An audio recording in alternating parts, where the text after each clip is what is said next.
কৃষ্ণভোজ সমন্বয় ক্ষেত্ৰ 18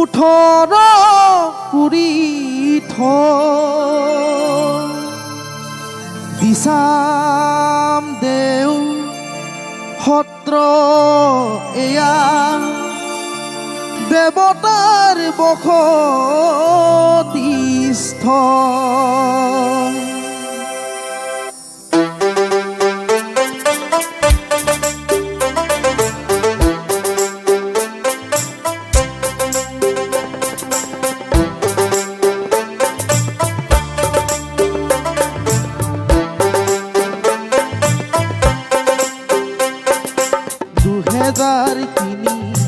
চনতে বুদ্ধ পূৰ্ণিমা নিশাতে প্ৰতিষ্ঠা হ'ল এটি ধৰ্মৰ ভেটি যাৰ নাম চৌদিশে গ'ল বিয়পি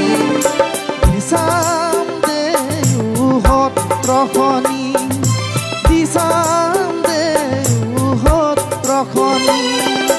2003 চনতে বুদ্ধ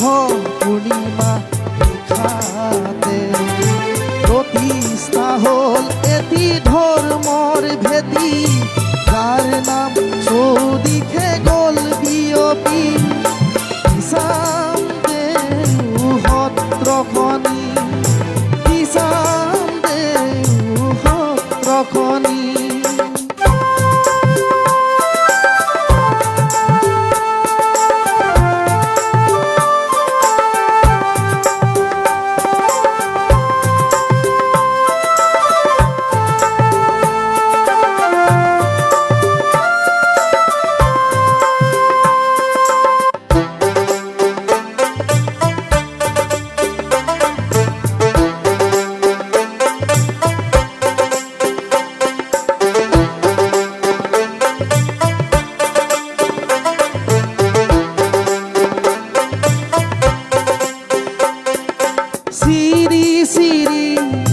কৃষ্ণভোজ সমন্বয় ক্ষেত্ৰ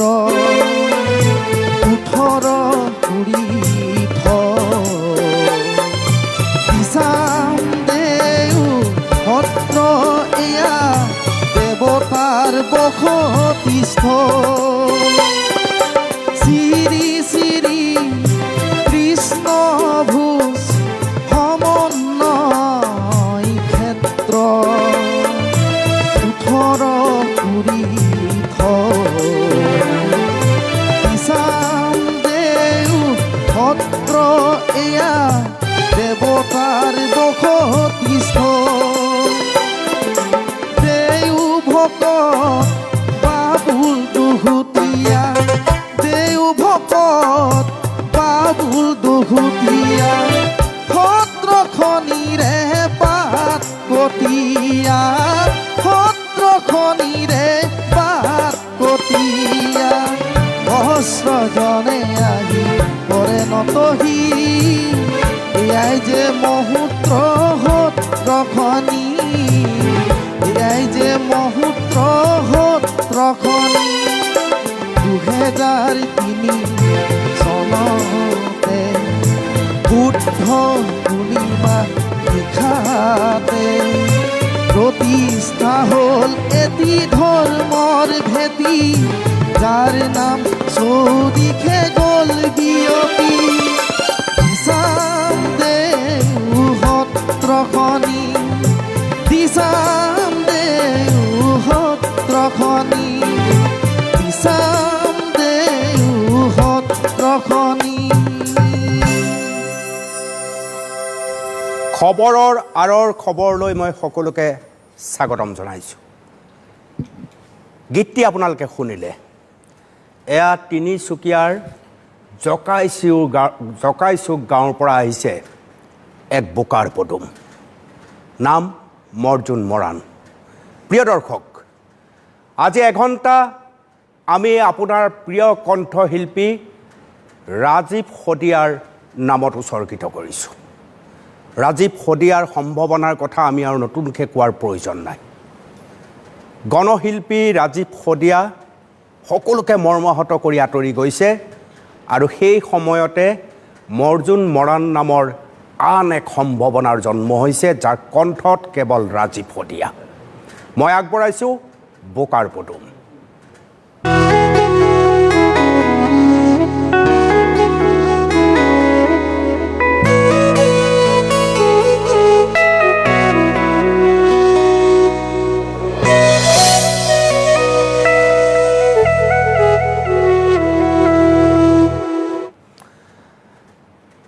সকলো মানুহক আগবঢ়াই দিবলৈ একোখন হাত আগবঢ়াই দিবলৈ কিছু মানুহ ৰৈ থাকে মোৰ এগৰাকী ভাতৃ সমনজিৎ মৰাণ স্বাগতম জনাইছোঁ সমনজিতে হাতখন আগবঢ়াই দিলে আৰু আগবাঢ়ি আহি আজি মৰ্জুন ষ্টুডিঅ'ত উপস্থিত হৈছে অতি দৰিদ্ৰ পৰিয়ালক প্ৰতিনিধিত্ব কৰা এইগৰাকী বোকাৰ পদুমক গুৱাহাটীলৈ লৈ আহিবলৈ সমগ্ৰ গাঁও ৰাইজ উঠি পৰি লাগিছে আৰু আজি মই নিশ্চিত এই অনুষ্ঠানত গাঁওবাসীয়ে মৰ্জুনক দেখি সাংঘাতিকভাৱে ৰোমাঞ্চিত হৈ পৰিছে প্ৰথমতেই ৰাজীৱ শদিয়াৰ গীতৰ ৰূপ লাৱণ্যৰ মাজত যোৱাৰ পূৰ্বে আপোনালোকক এবাৰ মৰ্জুন মৰাণৰ ঘৰলৈ লৈ যাব বিচাৰিছোঁ মোৰ সতীৰ্থ সাংবাদিক ইন্দ্ৰ গৈছিল মৰ্জুনৰ ঘৰলৈ চাওক দৃশ্য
মাহি ইমান হালধিৰ দাগ Impossible. পচিবল নতুন এৰিয়েল পাৰফেক্ট ৱাছ আঁতৰাই হালধিৰ দৰে জেদি দাগ ইন ওৱান ৱাছ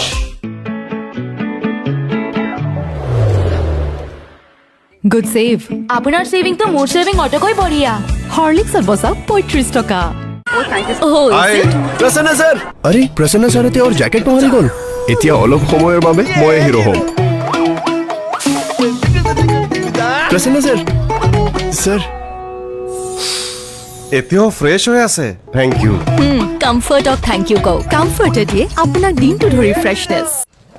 স্কুল যাবলৈ ৰেডি 1942 भारत त्याग आंदोलन 1947 भारत और स्वाधीनता কৰ পৰা পঢ়ি আছা ইয়াৰ পৰা প্ৰতিদিনে হৰলিক্স প্ৰতিক্ষণে ৰেডি কাৰণ কনচেন্ট্ৰেশ্যন বঢ়োৱাৰ বাবে হৰলিক্স হ'ল প্ৰমাণিত যাতে ল'ৰা ছোৱালী হয় শাৰ্প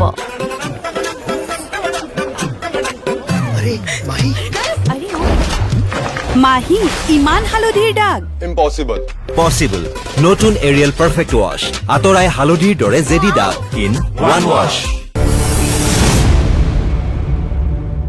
প্ৰিয় দৰ্শক ছবিখন খুব মোহনীয় মই কাষত দেখুৱাই আছোঁ ছবিখন আপোনালোকক এই ছবিখন হৈছে মৰ্জুন মৰাণে গুৱাহাটীৰ NK-TV মজিয়ালৈ অহাৰ পূৰ্বৰ এখন ছবি এক ব্যাপক প্ৰস্তুতি চলিছিল সমগ্ৰ গাঁওখনত মোতকৈ সমনজিতে আৰু বেছি ভালকৈ আপোনালোকক বুজাব প্ৰথমবাৰৰ বাবে টেলিভিশ্যনত মনজুন মৰাণ প্ৰথমবাৰৰ বাবে এটা ডাঙৰ ষ্টুডিঅ'ত মনজুন মৰাণে নিজৰ সংগীতৰ পাঠ আৰম্ভ কৰিছে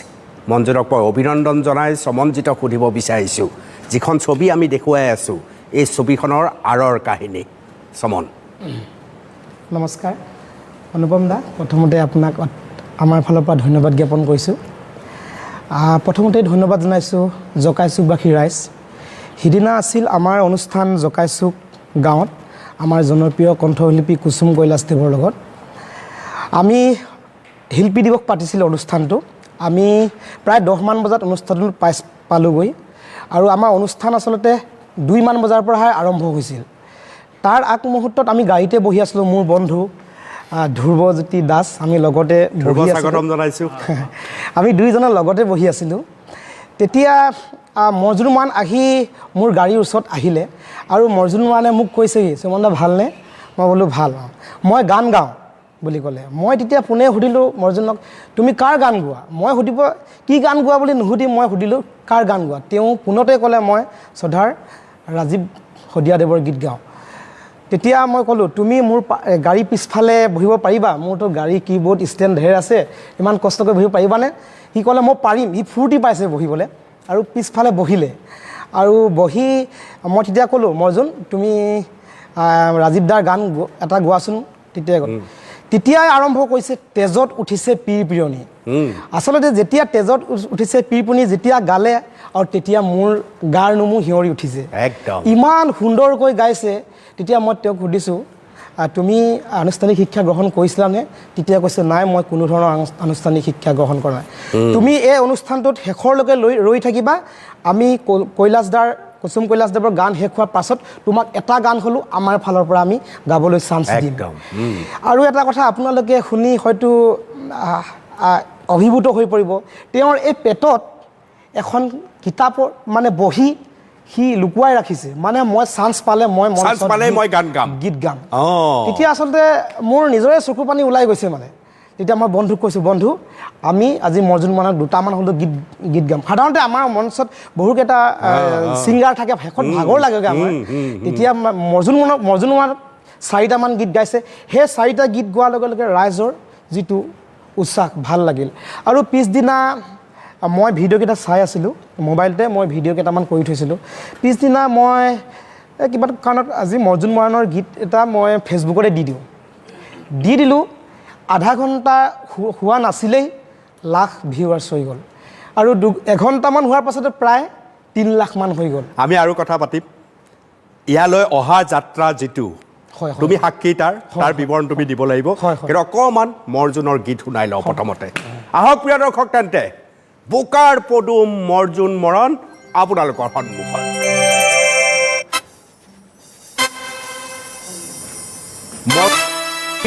থিয় হৈ গাব মই লৈ আহিছোঁ মই ধৰি দিছোঁ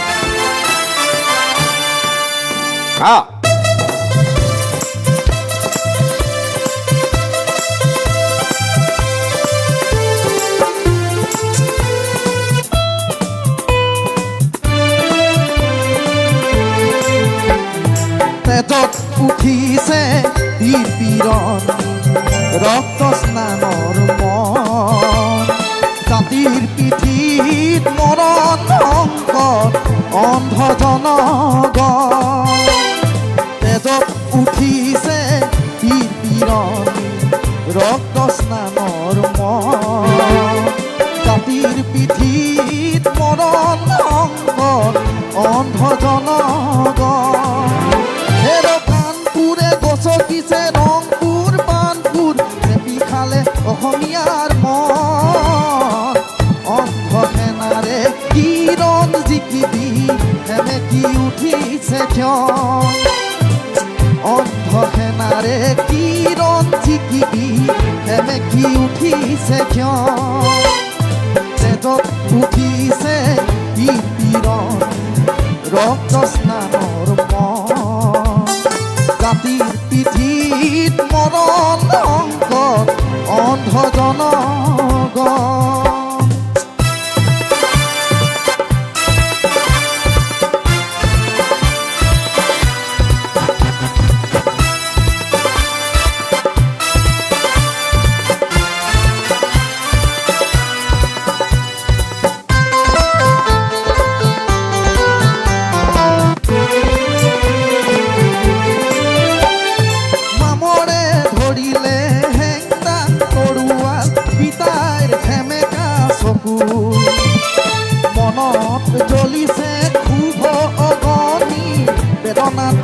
জ্বলিছে বুকু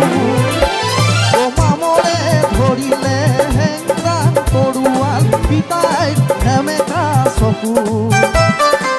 মনত জ্বলিছে ক্ষোভ অগনি বেদনাত ৰহিছে বুকু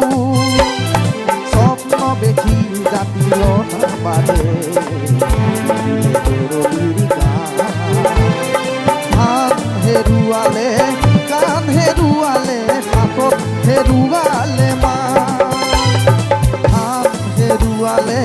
কাণ হেৰুৱালে হাতত হেৰুৱালে মা তেজত উঠিছে বিৰতি ৰক্ত স্নানৰ জাতিৰ পিঠিত মৰণ অংগ অন্ধ জনগণ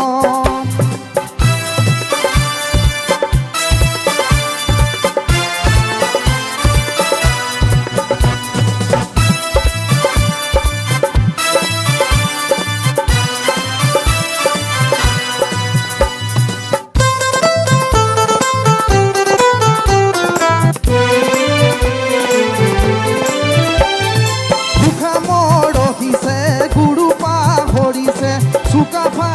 পৰিছে খাল খাল বুলি কাল মাৰোতে হাত লাগিলে গল সুখাম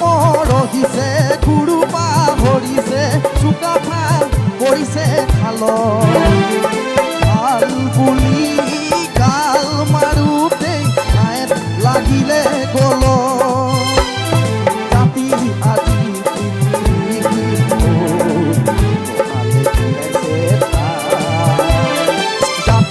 আজি উলংগ ৰূপ দেখি তলমূল কৰিছে জাতি আজি উলংগ ৰূপ দেখি তলমূল কৰিছে তেজত উঠিছে বিৰতি ৰক্ত স্নানৰ জাতিৰ পিঠিত মৰণ অংগ অন্ধ জনগণ কানপুৰে গছকিছে ৰংপুৰ বানপুৰ চেতিখালে অসমীয়াৰ মন অন্ধ সেনাৰে কিৰণ জিকিবি সেমেকি উঠিছে কিয়